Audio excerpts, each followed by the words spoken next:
Wade, how about at IPAWS? What's the top couple of priorities for you this year?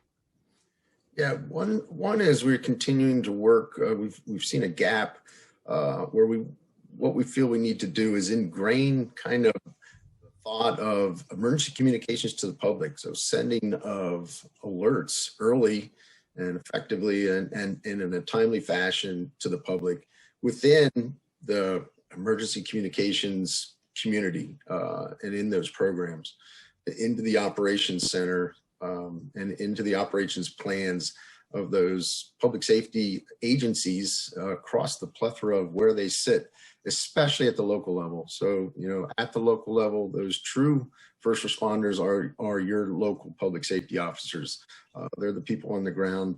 We want, and typically the sending of an alert, the thought of actually sending something to the public to let them know what's going on or encourage them to take protective actions is in many cases at the local level a secondary duty, right? It's assigned to somebody else who has a curriculum and a certification in some other piece of the emergency communications spectrum, but not necessarily a lot of training or background in how can I effectively get some information to people to have them take some protective actions to both protect lives and really assist the response efforts and those recovery and what happens in recovery after that emergency happens. That's a big priority for us.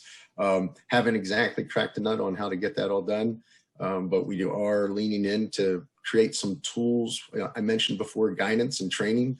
We're also on the cusp of bringing in some folks to assist us with developing some automated message writing tools that can assist those guys, those people when they're under the gun, so to speak, and the clock is ticking and they need to get a message to the public to let them know what's coming.